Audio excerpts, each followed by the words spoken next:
নমস্কাৰ এই মুহূৰ্তত ৰাজ্যখনৰ কেইবাটাও গুৰুত্বপূৰ্ণ খবৰৰ সৈতে এই ভিডিঅ'টো যুগুতা হৈছে। এই খবৰকেইটা ৰাজ্যখনৰ প্ৰত্যেকগৰাকী নাগৰিকৰ বাবে জনাটো অত্যন্ত প্ৰয়োজনীয়। এই মুহূৰ্তৰ প্ৰথমটো খবৰ আহি পৰিছে, টয়লেট নবনালে ৰখাই দিয়া হ'ব অৰুণোদয় আঁচনিৰ ধন। এই মুহূৰ্তত জনা আছো অত্যন্ত গুৰুত্বপূৰ্ণ খবৰ। অৰুণোদয় আঁচনি যিসকলে ধন লাভ কৰি আছে তেওঁলোকৰ ঘৰত যদি টয়লেট নাই তেতিয়াহ'লে ৰখাই দিয়া হ'ব ধন।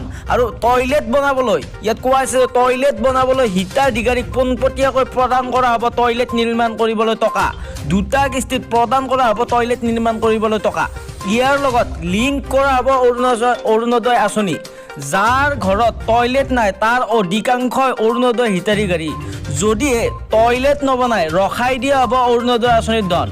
টয়লেট নিৰ্মাণ সম্পূৰ্ণ হ'লে পুনৰ প্ৰদান কৰা হ'ব অৰুণোদয়ৰ টকা। হিতাধিকাৰীয়ে নিজৰ ইচ্ছামতে নিৰ্মাণ কৰিব পাৰিব টয়লেট। এই মুহূৰ্তত জনাইছোঁ এটা অত্যন্ত গুৰুত্বপূৰ্ণ খবৰ। অৰুণোদয় আঁচনি ধন লাভ কৰা যিসকলে অৰুণোদয় আঁচনি হিতাধিকাৰী তেওঁলোকৰ বাবে আহি পৰিছে এটা অত্যন্ত গুৰুত্বপূৰ্ণ খবৰ। টয়লেট বনাবলৈ দিয়া হ'ব টকা, আৰু যদিহে সেই টয়লেট নবনায় তেতিয়াহ'লে নাপায় অৰুণোদয় আঁচনিৰ ধন আৰু তেওঁলোকৰ নাম কাটা যাব। আৰু ইয়াত কোৱা হৈছে যে হিতাধিকাৰীয়ে নিজৰ ইচ্ছামতে নিৰ্মাণ কৰিব পাৰিব টয়লেট। সংবাদমেল যোগে জয়ন্ত মল্লবৰুৱাই এই ঘোষণা। এই মুহূৰ্তত আহি পৰিছে পৰৱৰ্তী খবৰটো, শীঘ্ৰেই কোটি কোটি লোকৰ একাউণ্টত সোমাব চৰকাৰী ধন। PM কিষাণৰ হিতাধিকাৰীলৈ আহি পৰিছে সুখবৰ। এই মুহূৰ্তত জনাইছোঁ এটা অত্যন্ত গুৰুত্বপূৰ্ণ খবৰ। PM কিষাণৰ হিতাধিকাৰীসকললৈ এটা অত্যন্ত জৰুৰী খবৰ আহি পৰিছে, কিয়নো শীঘ্ৰেই 13 নম্বৰ কিস্তি মুকলি কৰিব মোদী চৰকাৰে।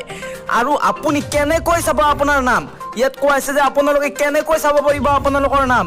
লগ ইন কৰিব লাগিব pmkishan.gov.in। লগ ইন কৰাৰ পিছত ক্লিক কৰক ফাৰ্মাৰ্ছ কৰ্ণাৰত গৈ ক্লিক কৰিব লাগিব। তাৰপিছত বেনিফিচিয়াৰী লিষ্টত গৈ বাছনি কৰক আপোনাৰ এলেকা, ৰাজ্য, জিলা, ব্লক, গাঁও বাছনি কৰাৰ পাছতে তালিকাত চাব পাৰিব আপোনাৰ নাম, নথি। আৰু যদি ইয়াত কোৱা হৈছে যে নথি সম্পৰ্কীয় যদি অসুবিধাৰ সন্মুখীন হয় তেতিয়াহ'লে আপোনালোকে দিব পাৰিব অভিযোগ দিয়াৰ কাৰণে মুকলি কৰা হৈছে টোল ফ্ৰী নাম্বাৰ। ইয়াত আপোনালোকে এই নাম্বাৰটো নোট কৰি থৈ দিব। যদি আপোনালোকে PM কিষাণৰ ধন লাভ কৰাত অসুবিধা হয়, যদি কিস্তিটো পোৱাত অসুবিধা হয় বা নথি সম্পৰ্কীয় কিবা অসুবিধাৰ কাৰণে আপোনালোকে কিস্তিটো নাপায় তেতিয়াহ'লে আপোনালোকে অভিযোগ দিব পাৰিব এইটো নম্বৰত।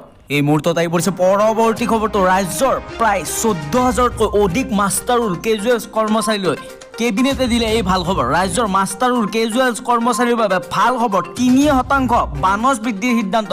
ৰাজ্যিক কেবিনেটৰ সমান্তৰালকৈ ক্ৰীড়া শিক্ষা, কাৰিকৰী শিক্ষাক লৈ কেইবাটাও গুৰুত্বপূৰ্ণ সিদ্ধান্ত গ্ৰহণ কৰা হৈছে। ৰাজ্যৰ প্ৰায় 14,000তকৈ অধিক মাষ্টাৰ ৰোল কেজুৱেলছ কৰ্মচাৰীলৈ কেবিনেটে দিলে এই ভাল খবৰ। সোমবাৰে অনুষ্ঠিত হোৱা ৰাজ্যিক কেবিনেটত 3% বছৰেকীয়া বানচৰ দাবীক দিলে অনুমোদন। ইয়াৰ লগতে কেবিনেটত স্কিল ডেভেলপমেণ্ট ক্ষেত্ৰতো লোৱা হৈছে দুটা গুৰুত্বপূৰ্ণ সিদ্ধান্ত। এতিয়াৰ পৰা সকলো কাৰিকৰী শিক্ষা এটা প্লেটফৰ্মৰ অধীনত হ'ব, য'ত পাঠ্যক্ৰম একে থাকিব। লগতে PPP মোডৰ সৈতে ব্যক্তিগত আৰু চৰকাৰী ITI নতুনকৈ বৃদ্ধি কৰা হ'ব। কেবিনেটত অসম আৰক্ষী নন গেজেটেড বিষয়াসকলৰ বাবেও সুখবৰ। যিসকল বিষয়াই বোমা বিস্ফোৰণ তথা গুলীবিদ্ধ হৈছিল সেইসকলে এতিয়াৰ পৰা পোনে প্ৰি প্ৰমোশ্যন কেডাৰ প্ৰশিক্ষণৰ বাবে যাব পাৰিব। আনহাতে কেবিনেটত শিক্ষা বিভাগৰ ক্ষেত্ৰতো দুটা গুৰুত্বপূৰ্ণ সিদ্ধান্ত লোৱা হয়। গুণোৎসৱত একেদৰে দুবাৰকৈ A+ গ্ৰেড পোৱা বিদ্যালয়সমূহৰ ঠিকাভিত্তিক শিক্ষকসকলক চাকৰি কৰা হ'ব নিয়মীয়া।